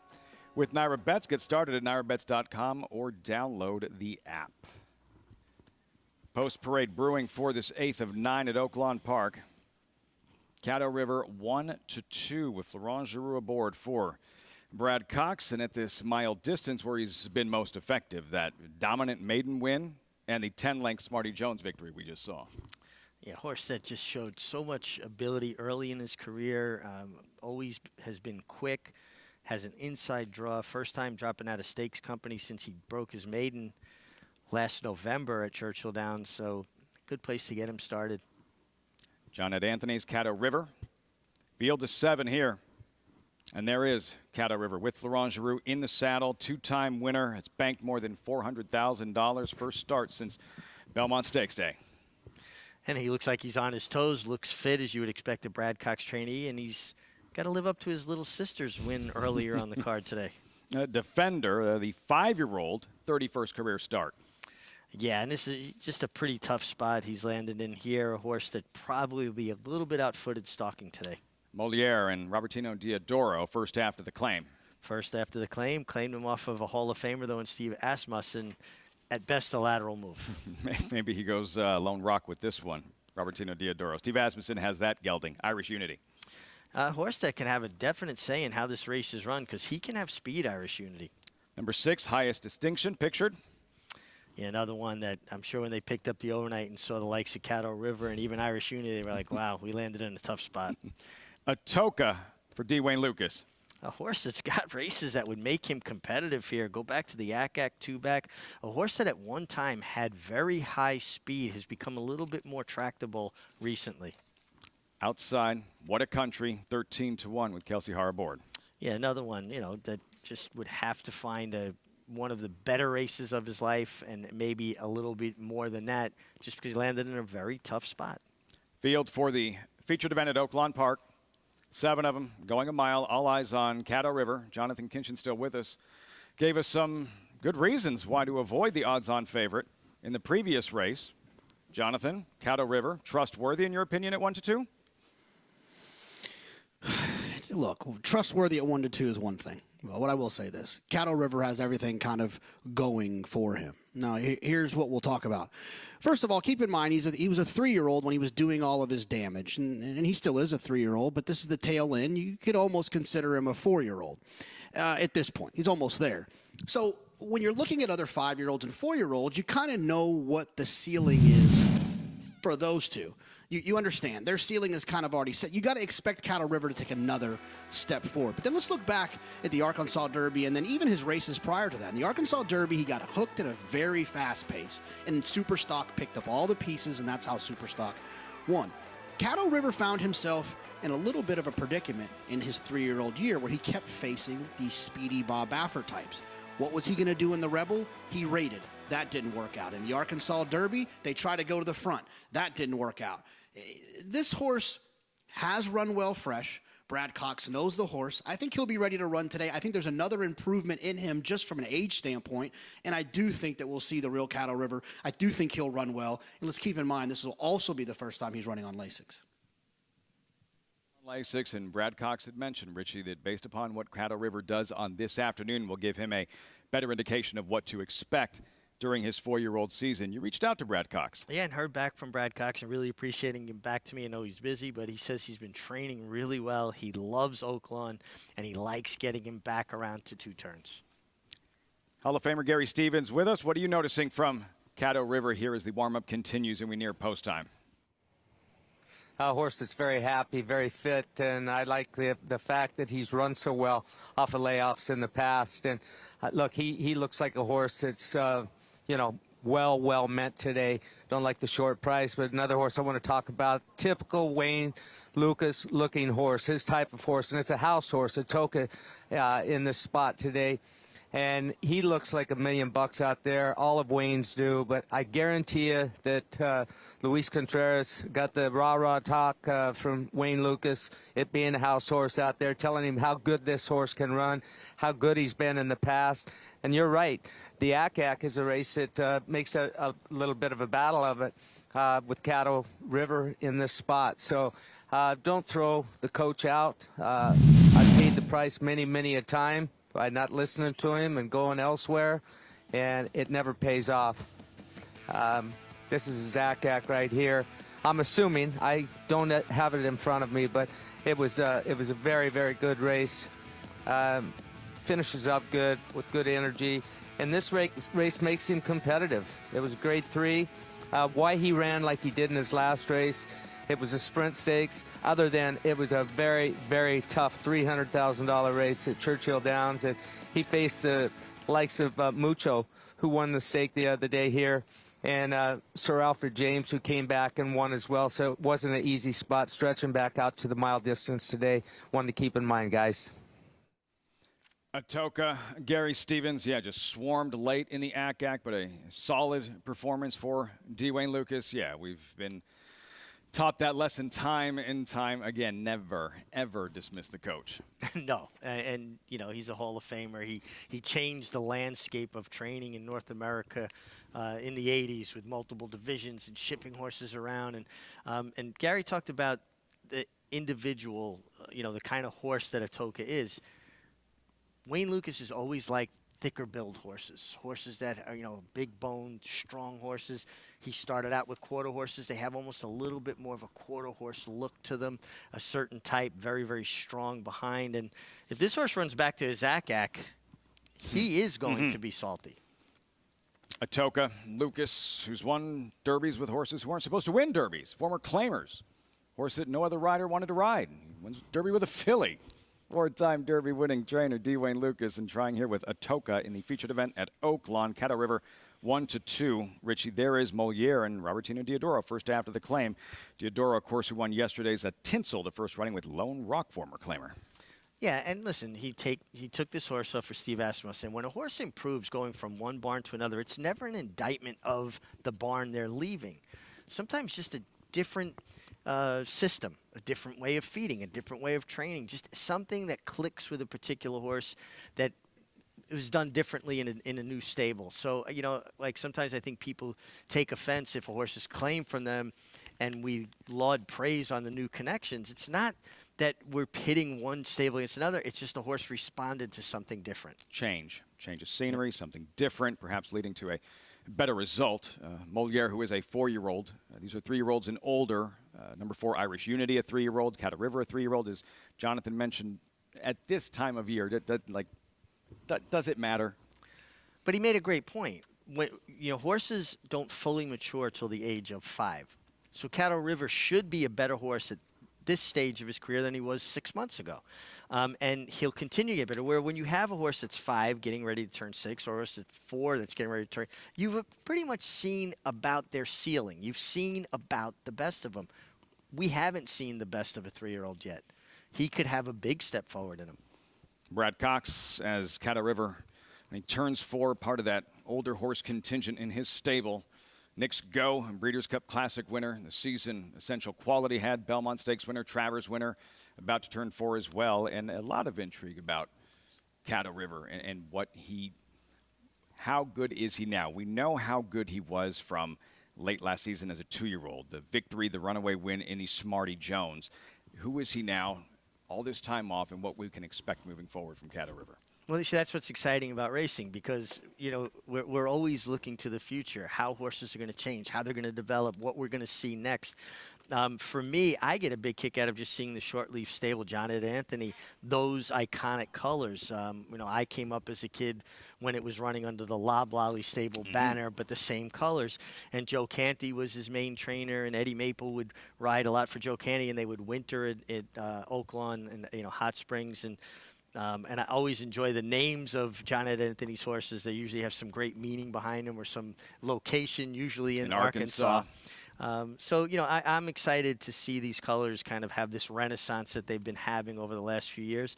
And Caddo River's an exciting prospect. Some terrific horses over the years, and with those colors we associate with Demons Be Gone, who was a post-time favorite in the 1987 Kentucky Derby, won a Preakness Stakes with Pine Bluff. The late, great Prairie Bayou, who was second in the Kentucky Derby. He won the Preakness Stakes as well. For newer fans to the sport, Loblolly, John Ed Anthony, short leaf here. They generate decades of excellence and so many big wins right here at Oaklawn Park. As we mentioned, the only owner to have owned winners in each of Oaklawn's Derby prep races, the Smarty Jones, Southwest Rebel, and Arkansas Derby. And I go back even further. I'm thinking about horses like Cox's Ridge and Temperance Hill. So I'm dating myself.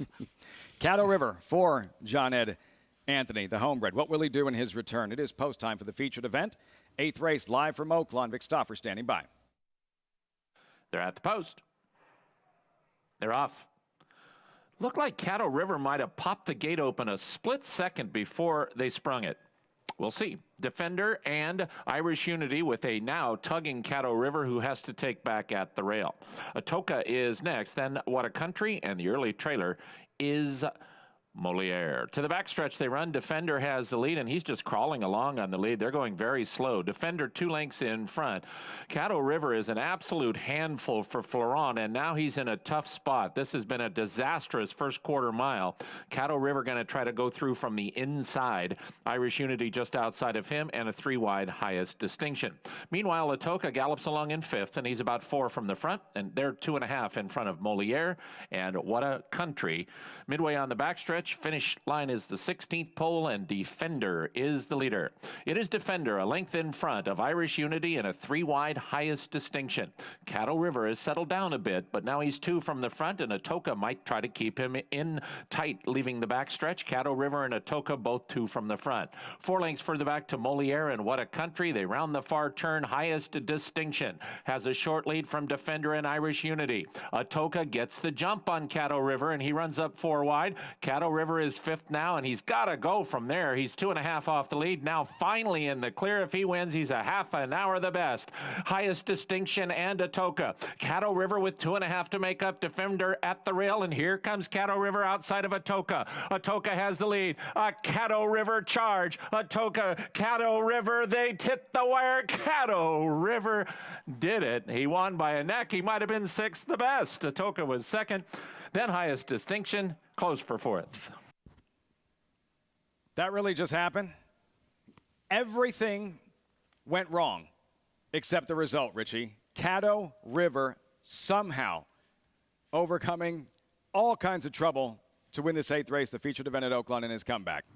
If he'd have been 3rd here, you would have said, what a great effort and a race that he's going to spring forward on. The fact that he even won. Now watch the break. He kind of jumped in the air a bit. Now he ducks in. Horses, like water, sometimes flow to empty space. Flo's going to have to kind of straighten him up there. He almost tapped the fence. You see how he kind of had to break his hand off the horse's neck with his right hand and straighten him up. Now he makes the decision, well, after that awkward start, I don't allow him to just rush off. Let me rate him a little bit. And then he got very keen. Watch, kind of just hops and ducks in. And then right here, he was going to actually, he might have even brushed the fence. You saw him flag his tail a little bit. Now, folk, well, right here, am I going to allow him to rush up in there? No, let's rate him a little bit. And this is something he had not been able to do successfully in the past. The middle of the race, right in here, when he grabs the bit. I was actually worried for Florent Giroux, because watch how hard he has to hold him here, because he's running up on heels. He has no choice. He's got a roadblock in front of him. If you clip heels, you put yourself in jeopardy. I mean, this, usually when horses have to be restrained like this and steadied off the heels, they'll kind of spit it out. And that's what he kind of showed in the Rebel. I think he showed so much maturity today. And the fact that he was able to come running, this really bodes well for him going forward, because he's not going to be victimized by, if there's other real pace in there, that he's a horse that has to go to the lead. I think he answered so many questions. Just incredible. Now, there's an inquiry, and I think it has to do with late in the race. He did lug in on top of the runner-up, Atoka, and without the benefit of a head-on, I don't know if they made contact, but you saw Florent really straighten him up and make an effort to stay off him. If he was to come down, this would be an absolute shame, because he was decidedly best in this spot. 1762 inquiry at Oaklawn. Let's take a look at the stretch drive here, Richie, and tell me if what jumps out at you. Caddo River, and yeah, you can see they did Florent make Giroux. Contact there.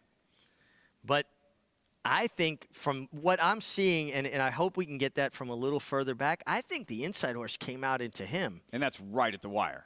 That was right at the wire. But, you know, it would be good if we can get it back from a little bit further than when we started that, because they came together.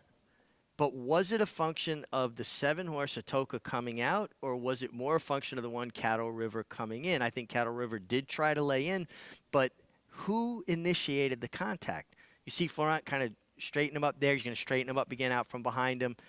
Atoka switched leads, went in. Now I think he comes out under left-handed pressure. They came together. It's reminiscent to me of what we saw yesterday in the Stallion Stakes, where the two horses kind of came together. Watch the inside horse. Caddo River came in a step. He comes out a step. I think it was a function of both of them being a bit responsible for it. I got the sense every time Giroux went to just bear down and ride that Caddo River did want to lean in, lug in, drift in, and trying to straighten him out.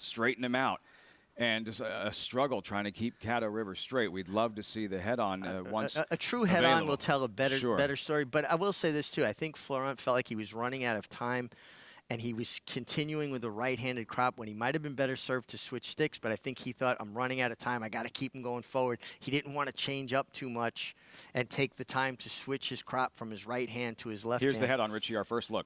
Okay, so we kind of look at the lines that were established. You're going to see Atoka step in there when he switched his right lead. Now there's empty space. Now Caddo River comes down to him. I think Caddo River initiated the contact. Agree. I do think he took up the empty space that Atoka created by stepping in after changing to his right lead. He's hanging on his left lead here, Atoka. Now watch when he turns his head there. That's where he changes to his right lead, right in there. Now he goes in and he created empty space, and that's when Caddo River went down to him. It wasn't a lot, but it was contact. And every jurisdiction calls these things differently. And it feels to me, what I saw earlier in the week with the horse being disqualified there, the stewards there call it a bit tighter than a lot of other jurisdictions. Caddo River outside. You see almost a hip check. And the horse he makes contact with, back end kind of goes out from underneath him. Yep. And those two, the top two finishers, the margin of victory, as slight as it was, you can make the strong argument that that contact initiated by Caddo River did impede the progress of Atoka. Well, and it turned him out. You could see when a horse gets hit in the hip, they're a 1,000-pound animal, their shoulder will go to the opposite direction. So you're getting hit to the, on the outside, it's going to turn you out. And that's what we saw there. Again, every jurisdiction's a little bit different. I will say the stewards at Oaklawn, from what I've witnessed, call it a bit tighter than a lot of other jurisdictions where they might not make a change in another place. This easily could come down here. He is the one who initiated the contact. An hour the best, yes, but I feel a disqualification is warranted as the stewards continue to look, and another look at the head-on. Caddo River drifting in, the contact there with Atoka, the eventual second-place finisher. Damning out of evidence, in my opinion, Richie, from that particular angle. Like I said, angle. Atoka went away from him. There was separation. The one that took up the separation was the winner, Caddo River. He came down to that empty space and initiated the contact. That first view we were looking at, low view, it was really hard to judge, but the head-on really tells a much stronger story as to who initiated the contact. Yeah, I don't see how you make the argument that Atoka wasn't impacted by contact initiated by Caddo River. I will say that, and this is opinion, so it's not, this Sure. is, it's conjecture. I think that the best horse won, but he also did make contact with the runner-up. What do you think the stewards decide? I think from what I've witnessed from the stewards at Oaklawn Park, I easily see this number coming Agree. down. We await a decision. Some drama here at Oaklawn Park in the feature. Highly regarded Caddo River. Hall of Famer Gary Stevens is with us. Gary, based on what you've seen in these replays, what do you think? What is your take on what took place in the stretch? They're making an announcement right now. They disqualified him, and I believe off of what they have done over the past week, that it was, first of all, I think it was the proper call, and they looked at it lengthy, and I'll grab Mr. Lucas here for an interview if he's so kind to do it after the picture's taken. But according to what they've done already at this meet, I think that they're cracking down on things here, and I'm glad to see that. I think it was the right call, guys. You had it 100% right. And I know that Florent Giroux is very frustrated. I had spoke to him. I didn't feel that it was fair to tell you guys what I was seeing, but from his body language prior to making this disqualification, but his body language and his temperament had guilt written all over it, if you know what I mean, Richie. Yeah, when you made a mistake, and I think Florent made a mistake. I think he would have been better served to switch to a left-handed crop and not have to continually correct and then, unfortunately, make contact.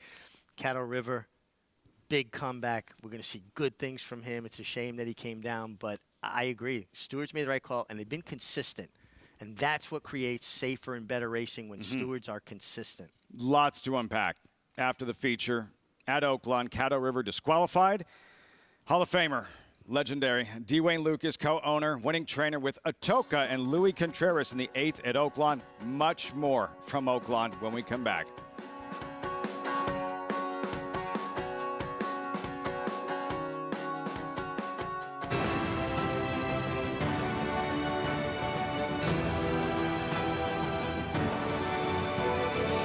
Independence Hall is hands down one of the most impressive horses I've ever seen physically. Independence Hall is pouring it on here in the Nashua Stakes, won by maybe a dozen lengths. Independence Hall wins the Hagyard Fayette.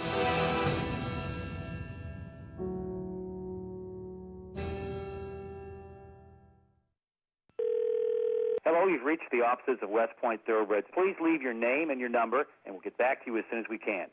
Okay, starting to move now. He's fourth. He's on the outside now. He's pressing him now. There's the 1, the 7, and the 6. He's on the lead. There's another horse on the inside of him. He's pulling away. He's going to win this race.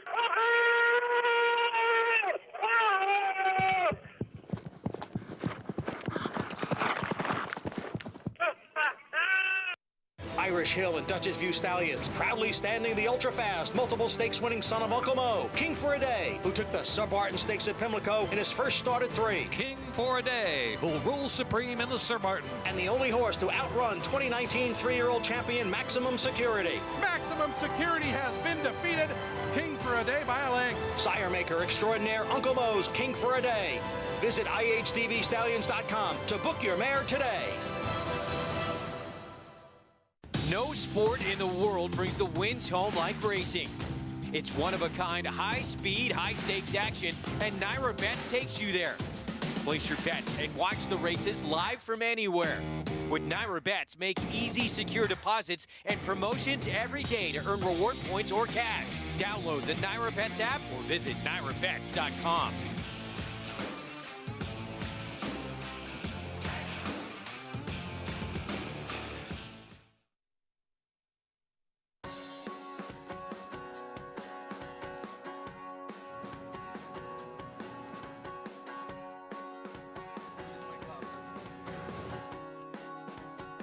Very, very dark. Sun is set here in South Ozone Park, New York.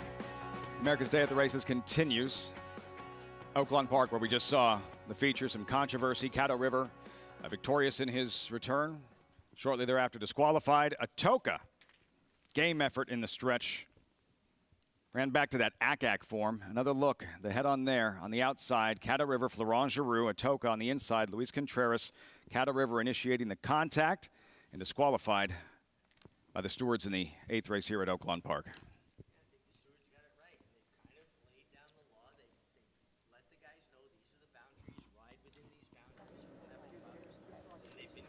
Atoka 13-20 backed up that big run in the ACAC and ran extremely well today. He was second best, awarded the victory because Caddo River shifted ground and made contact and turned him out coming to the wire. Yeah, he gets disqualified. Disappointing for John Ed Anthony and Florent Giroux, Brad Cox. But why should they be inspired, enthused by what they saw from Caddo River in his first start since early June? He showed a whole nother dimension.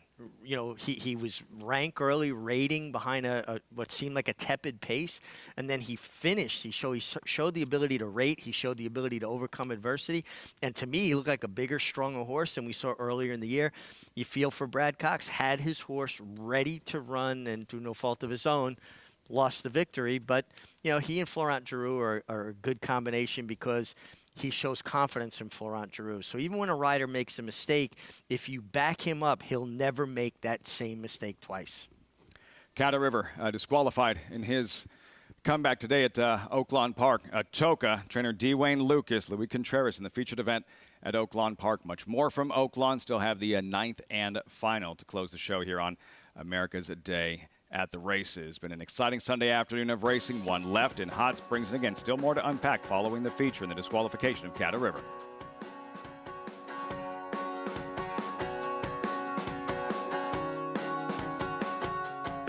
Introducing a stallion as top class as they come. In 22 career starts, he won or placed in 12 graded stakes, competing in 15 grade ones, earning over $1.7 million. His undisputed speed is evidenced by 7 100-plus Spire speed figures, a 3-time Grade 1 winner, Raging Bull.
Oaklawn Park in Hot Springs, Arkansas. Welcome back to America's Day at the Races. As always, brought to you in part by America's Best Racing. For the love of the race, visit americasbestracing.net today. For a time, as many as 350 Major League players converged in Hot Springs, Arkansas each spring to prepare for the upcoming season. Ownership felt they needed to boil out the alcoholic microbes. Hot Springs was known as a place that had therapeutic waters, and they came for that reason. And then the ball players turned out to love it because they really not only did get in shape, but they had a great time. By the 1930s, nearly half of all Major League teams had, at some point, used Hot Springs as their spring training base. Plus, about half of all prominent ball players visited Hot Springs individually. Babe Ruth used to visit Hot Springs to work his way into shape, a place to prepare for spring training. In fact, the Babe even used the hot healing waters to recover from influenza. This wall at the Gangsters Museum of America in Hot Springs represents the long list of Hall of Fame baseball greats who trained here. This winter is a reminder of why baseball eventually migrated away from Hot Springs. The rain proved to be a disruption, and sometimes even the cold and snow wiped out valuable practice time. Although by the 1930s, most teams moved to Florida and Arizona, Hot Springs would continue to be a destination for players to work out before joining their major league squads for decades to come.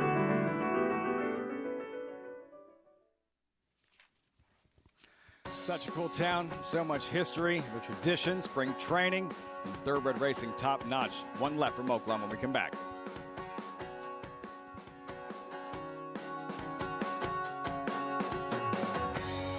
Warfront. This son of Danzig ranks among the world's elite sires, ranked #1 by percentage of stakes winners, graded stakes winners, and Grade 1 winners. No stallion has a better strike rate. Recent top runners include Group 1 winner Homesman, graded stakes winners Master of Foxhounds, Ancient Rome, and Bombard.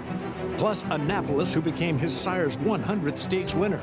In the auction ring, his progeny continued to command top dollar.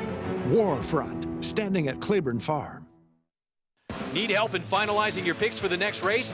Check out the Trackmaster selections provided by Equibase on every U.S. thoroughbred and harness track on Naira Bets. Use these selections to get quick expert advice from professionals in the business. Check out the thumbs up graphic next to the pick and the wager pad and scroll down for more details on the horse. Trackmaster selections available on Naira Bets and the Naira Bets app.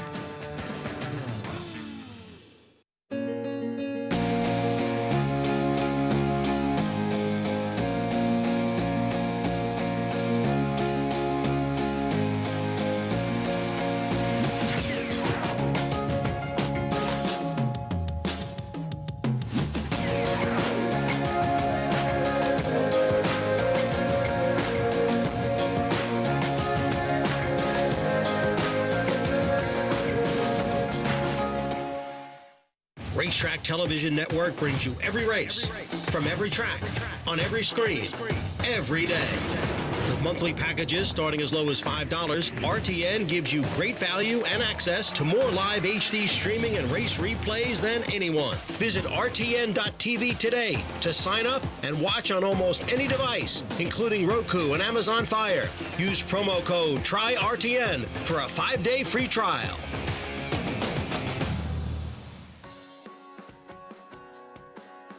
America's Day at the Races, as always, brought to you in part by Claiborne Farm. 100 years have been usual, unusually well. Home of Run Happy, Stall 1, big weekend for Sire Run Happy. Offspring doing some special things, as we've seen in recent weeks. Meantime, Oaklawn, 1 left, 9th race post-parade. Eastside Cool at 13-1. Luis Contreras looking to sweep the late double. Yeah, first time for Joe Sharp off the claim. Violent Gigi. Violent Gigi, good speed at Monmouth Park. First time gelding. Devil's Tower, first after the claim, Chris Hartman. Yeah, horse that runs anywhere close to the last race off the, coming out of the Tom Amos barn. He's going to be rugged here. Hartman's claimed a lot of horses, running a lot of horses here at Oaklawn first couple of weeks. Outlier, 6-1 here. Second off the claim, Norm Cash. Yeah, another horse turning back in distance. He's been more proficient sprinting. David Cabrera aboard, a winner 2 back at Churchill Downs, number 5, an AC Expressway for Norm Cassie. Made that trip down the AC Expressway several times. Norm Cassie, new father, 1 for 1 so far at Oaklawn. It's Laurent Giroux just DQ'd on Caddo River. Then All the Diamonds, the favorite at 5-2 with Ricardo Santana. Yeah, looks like a strong win candidate here for Mike Maker, first time off that claim. Maggie Moss's Freudian Fate has rattled off 3 straight. 3 straight, and has really elevated his buyer speed figures. Ribbons and medals, Oaklawn debut. Yeah, and it's going to have to get faster from what we saw last time at Remington, but that was a muddy track. Deflator at 11-1 with Kelsey Haar. Well, we've seen Kelsey Haar and Robert Klein hit with a big long shot early in the meet. With what's going on in Major League Baseball, baseball politics, second in his last pair. The horse coming in from Hawthorne, another one that has good speed. This could be a pretty hot pace in the finale. Vasquez won yesterday's Tinsel Lone Rock, the ground on the outside. I'm a Bling Cat and Martin Garcia. Garcia with the win today. Yeah, let's just add a little more speed to the affair here with I'm a Bling Cat. Looks like this should be a pretty solid pace here. Should be exciting right from the start. This starter allowance sprint, 3/4 of a mile dash. Checking with JK, what do you think? What'd you come up with, Jonathan, in this nightcap at Oaklawn? Yeah, look, I thought the 7 Freudian Fate made a lot of sense, depending on what speed figures you look at, Time Form US or Daily Racing Form. This horse ran pretty fast, and I do think that the 7, even though switching barns, Jason Barkley, obviously a very capable trainer, that this horse was in form in the last start. It's completely feasible the horse could run back to that performance. And you're getting a much better price than the other horse I'll mention, which is the 6, All the Diamonds. This is another horse that has some nice races, and you're going to get a little Mike Maker here, switching to Mike Maker. You get Ricardo Santana, and you can keep in mind Ricardo won a Breeders' Cup for Mike Maker on the grass, nonetheless. So I think there's a relationship there as well between Ricardo and Mike. And Gary, I'm sure you've won some Breeders' Cups for some guys before, and they continue to ride you back, which makes a lot of sense. Yeah, that's kind of the way it works for sure, JK. And I'll tell you what, I don't have a strong opinion in this race. It's wide open as far as I can see. I like the 11. I'm a Bling Machine. I like the 6, All the Diamonds, but it's a crapshoot. It's been a long, cold day out here with some excitement in our feature race. And getting back to Caddo River, I think Richie made a big point that, look, he faced all that adversity, and he still got up and got his nose down on the wire. I can tell you, as the winner, Atoka, walked out of the winner's circle. I was with Wayne Lucas, and he actually had a mark on his right hind hip that was from Florent Giroux's boot. Had rubbed. That's how hard they hit. So I think, once again, the stewards made the right call. Wayne was very excited that he had won the race because it was a house horse. He informed me that he can pay the feed man now, guys, if you want to take that seriously. Back to you, and good luck in this last nightcap. We'll sleep better now. Yeah. We'll sleep better now knowing he can pay the feed man. Tell you what, I admire Wayne Lucas so much. He's out riding that pony every day. I want to be Wayne Lucas when I grow up and ride out every day. And he always has the best-looking stable ponies. And for people out there, they're not actually ponies. They're horses. We call them ponies, but they're actually lead horses. And he's always well-mounted. It's the attention to detail around the stable. Everything at Wayne Lucas's barn is absolutely immaculate. And it's not just for aesthetics. It's not an accident. And he's discussed this in the past, and that he feels like attention to that type of detail and what's expected, that all of it in terms of the team, knowing what's expected, everyone doing their job and their responsibility, that it's just a small part of what you're building together that all leads to the type of success he's enjoyed, which is as much or more than just about any other trainer in the history of the sport. Well, and you see that from all the students of the Wayne Lucas University of Training, right? The alumni, their stables are immaculate. The flower beds are immaculate. The barn itself, everything is in its place. And from personal experience, when I would be working horse in the morning when I was riding, if a horse came out of the stall and he had straw in his tail or he wasn't exactly groomed perfectly, the first thing on my mind is, well, what else is that groom missing? If he's missing a piece of straw in the tail, is he missing maybe a little inflammation someplace or a little something that he should be paying attention to? So attention to detail is important because it shows that you're on point as far as how you're looking at the horses. It's 2021. He's still doing this. Loves getting up in the morning, as you mentioned, as early as anyone at the racetrack. How many times has the suggestion been made that, his career is over, or he's not going to have that type of success? He and Gary Stevens winning a Preakness together in 2013. I remember in 1993, all the way back in 93, there was a feature during the Breeders' Cup, what happened to Wayne Lucas, what happened to Team Lucas. He was only running 2 horses in that year's Breeders' Cup, a couple of 2-year-olds. Stellar Cat was one in the juvenile fillies. The other one happened to be a colt by the name of Tabasco Cat, who was 30-1 in the Breeders' Cup juvenile. And he talked about, he said it's not okay for Notre Dame to go 8-4 or whatever it was. He says, look at America's team, the Dallas Cowboys. They were 1-15. And at the time he had said, we feel like we drafted, that we found our Troy Aikman, our Emmett Smith, our Michael Irvin. And you'll remember some of his bigger clients. Eugene Klein had passed away. And it sounded like, okay, he's still confident, but are we necessarily buying into this? I mean, Lucas, he would have so many horses running in the Breeders' Cup and Derby Prospects every year, and he felt that much more confident that they had found those horses that you would see the rebuilding of the program. Tabasco Cat, who went on to win a Preakness, to win a Belmont Stakes, a Breeders' Cup Classic. He won multiple Derbies, and he went on one run. I think he won 6 consecutive Triple Crown events. And what he was able to accomplish when in the early 90s, the suggestion was that we've already seen the best, that his best days as a trainer are behind him. It feels like so many times other people are trying to retire other people, and they're passing judgment.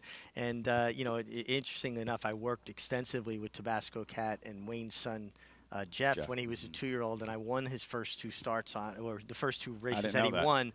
I was aboard, and we knew that he was a special talent, just a very difficult horse, but he certainly got the best out of him. And Wayne is in his element when he's in the barn, when he's around the horses, and there's no more intriguing time than when you have time to sit and talk to Wayne about horses, not just racing or race horses, horses. Atoka ready today, by disqualification or otherwise, still wins the feature at Oaklawn Park, 9th and final. They are at the gate. One final time. Here's Vic Stauffer.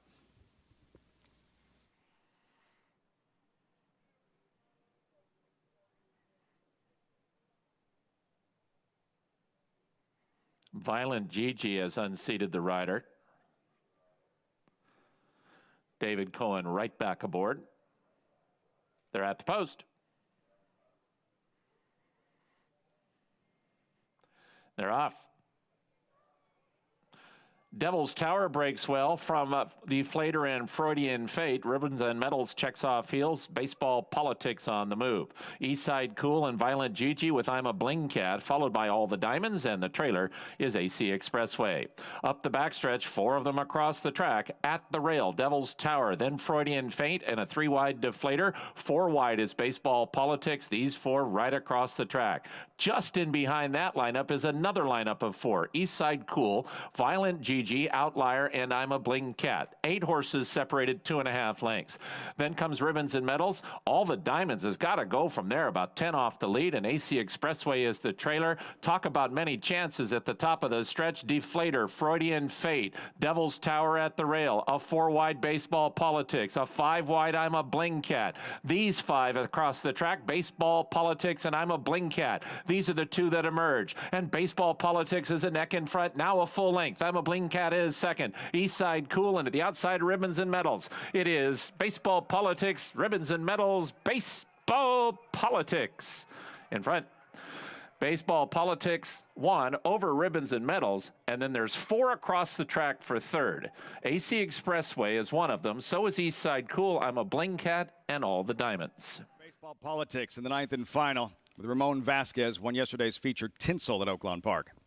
Yeah, and the horse was always in position, was a contested pace on, and he powered home, and sometimes the stars align. The spring training feature about hot springs and baseball politics, and it's been great being here with you, Lafitte. Have a wonderful Christmas. Everybody out there, Merry Christmas. I'm northbound. You head west, young man. I have a flight to catch, and you're taking me to the airport. Merry Christmas to you. Happy holidays to all of our viewers. We look forward to seeing you, our next broadcast on New Year's Eve on America's Day at the Races. Exciting day of thoroughbred racing. Atoka, after Caddo River was disqualified here at Aqueduct. Chateau, Mike Dubb, winning owner, back-to-back years winner of the Gravesend. And then the big upset, Forewarned in the Queens County at 42-1 for Uriah St. Louis. We'll see you New Year's Eve. Have a great night.